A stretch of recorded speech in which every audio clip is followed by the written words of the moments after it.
شروع اللہ کا نام لے کر جو بڑا مہربان نہایت رحم والا ہے۔ جو مخلوق آسمانوں اور زمین میں ہے اللہ کی تسبیح کرتی ہے اور وہ غالب ہے، حکمت والا ہے۔ آسمانوں اور زمین کی بادشاہی اسی کی ہے، وہی زندگی دیتا ہے اور وہی موت دیتا ہے اور وہ ہر چیز پر قادر ہے۔ وہی اول اور وہی آخر اور اپنی قدرتوں سے سب پر ظاہر اور پھر بھی پوشیدہ ہے، اور وہ ہر چیز کا خوب جاننے والا ہے۔ وہی ہے جس نے آسمانوں اور زمین کو 6 دن میں پیدا کیا، پھر عرش پر جلوہ افروز ہوا۔ جو چیز زمین میں داخل ہوتی اور جو اس سے نکلتی ہے، اور جو آسمان سے اترتی اور جو اس میں چڑھتی ہے، سب اس کو معلوم ہے۔ اور تم جہاں کہیں بھی ہو وہ تمہارے ساتھ ہوتا ہے، اور جو کچھ تم کرتے ہو اللہ اس کو دیکھ رہا ہے۔ آسمانوں اور زمین کی بادشاہی اسی کی ہے، اور سب معاملات اسی کی طرف رجوع ہوتے ہیں۔ وہی رات کو دن میں داخل کرتا اور دن کو رات میں داخل کرتا ہے، اور وہ دلوں کے بھیدوں تک سے واقف ہے۔ لوگوں، اللہ پر اور اس کے رسول صلی اللہ علیہ وآلہ وسلم پر ایمان لاؤ، اور جس مال میں اس نے تم کو اپنا نائب بنایا ہے اس میں سے خرچ کرو۔ اب جو لوگ تم میں سے ایمان لائے اور مال خرچ کرتے رہے ان کے لیے بڑا ثواب ہے۔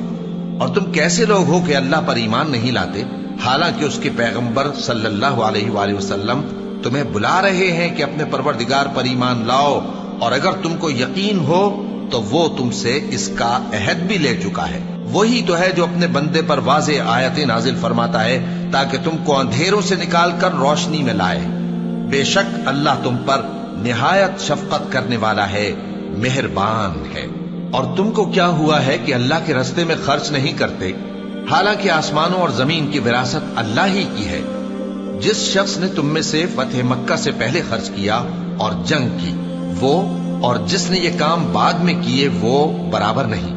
ان کا درجہ ان لوگوں سے کہیں بڑھ کر ہے جنہوں نے بعد میں مال خرچ کیے اور کفار سے جنگ کی، اور اللہ نے سب سے ہی ثواب نیک کا وعدہ کیا ہے، اور جو کام تم کرتے ہو اللہ ان سے واقف ہے۔ کون ہے جو اللہ کو نیک نیتی سے قرض دے تو وہ اس کو کئی گنا ادا کرے گا، اور اس کے لیے عزت کا صلہ یعنی جنت ہے۔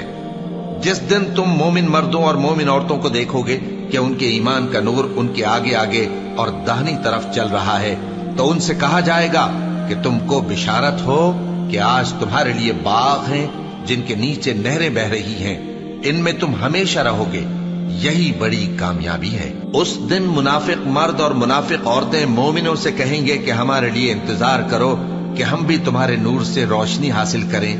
ان سے کہا جائے گا کہ پیچھے کو لوٹ جاؤ، پس وہاں نور تلاش کرو۔ پھر ان کے بیچ میں ایک دیوار کھڑی کر دی جائے گی جس میں ایک دروازہ ہوگا، جو اس کی جانب اندرونی ہے اس میں تو رحمت ہے، اور جو بیرونی جانب ہے اس طرف عذاب ہے۔ تو منافق لوگ مومنوں سے کہیں گے کہ کیا ہم دنیا میں تمہارے ساتھ نہ تھے؟ وہ کہیں گے کیوں نہیں تھے، لیکن تم نے خود اپنے آپ کو بلا میں ڈالا اور ہمارے لیے گردش زمانہ کے منتظر رہے، اور اسلام میں شک کیا، اور فضول آرزوؤں نے تم کو دھوکے میں ڈالے رکھا، یہاں تک کہ اللہ کا حکم آ پہنچا، اور اللہ کے بارے میں تم کو وہ شیطان بڑا فریب دیتا رہا۔ تو آج تم سے کوئی معاوضہ نہیں لیا جائے گا اور نہ کافروں ہی سے قبول کیا جائے گا۔ تم سب کا ٹھکانہ دوزخ ہے کہ وہی تمہارے لائق ہے، اور وہ بری جگہ ہے۔ کیا ابھی تک مومنوں کے لیے اس کا وقت نہیں آیا کہ اللہ کی یاد کرنے کے وقت اور قرآن جو حق کی طرف سے نازل ہوا ہے اس کے سننے کے وقت ان کے دل نرم ہو جائیں، اور وہ ان لوگوں کی طرح نہ ہو جائیں جن کو ان سے پہلے کتابیں دی گئی تھی، پھر ان پر طویل عرصہ گزر گیا تو ان کے دل سخت ہو گئے، اور ان میں سے اکثر نافرمان ہیں۔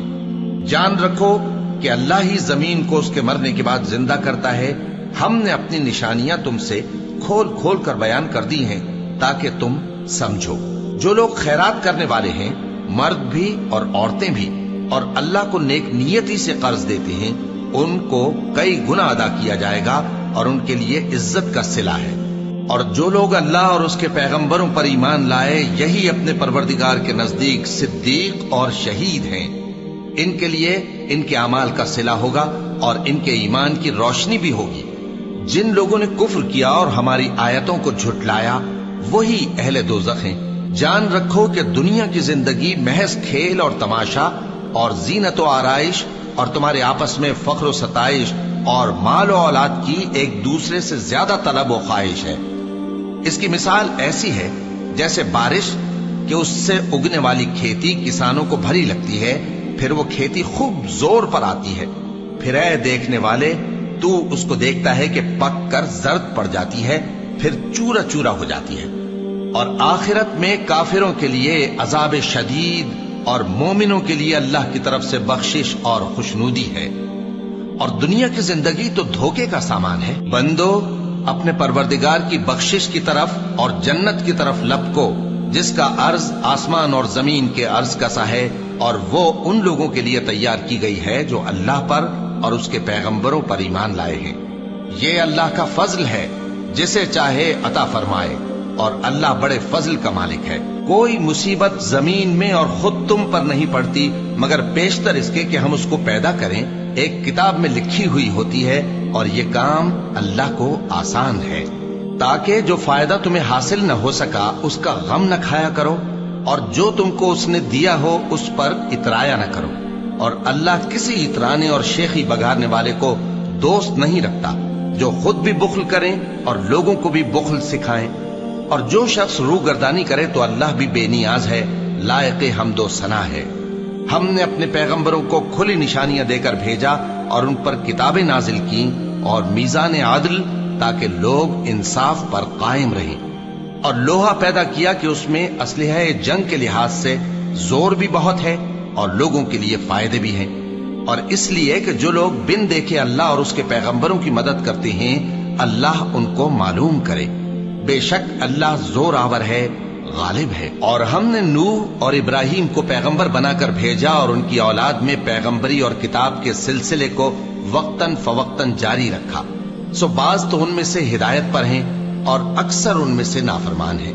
پھر ان کے پیچھے انہی کے قدموں پر اور پیغمبر بھیجے، اور ان کے پیچھے مریم کے بیٹے عیسیٰ کو بھیجا، اور ان کو انجیل عنایت کی، اور جن لوگوں نے ان کی پیروی کی ان کے دلوں میں شفقت اور مہربانی ڈال دی۔ اور ترک دنیا والی نئی بات تو خود انہوں نے نکال لی، ہم نے ان کو اس کا حکم نہیں دیا تھا، مگر انہوں نے اپنے خیال میں اللہ کی خوشنودی حاصل کرنے کے لیے آپ ہی ایسا کر لیا تھا، پھر جیسا اس کو نبھانا چاہیے تھا نبھا بھی نہ سکے۔ پس جو لوگ ان میں سے ایمان لائے ان کو ہم نے ان کا اجر دیا، اور ان میں بہت سے نافرمان ہیں۔ مومنو اللہ سے ڈرو اور اس کے پیغمبر پر ایمان لاؤ، وہ تمہیں اپنی رحمت سے دگنا اجر عطا فرمائے گا اور تمہارے لیے روشنی کر دے گا جس میں تم چلو گے اور تم کو بخش دے گا، اور اللہ بخشنے والا ہے، مہربان ہے۔ یہ باتیں اس لیے بیان کی گئی ہیں کہ اہل کتاب جان لیں کہ وہ اللہ کے فضل پر کچھ بھی قدرت نہیں رکھتے، اور یہ کہ فضل اللہ ہی کے ہاتھ میں ہے، وہ جس کو چاہتا ہے دیتا ہے، اور اللہ بڑے فضل کا مالک ہے۔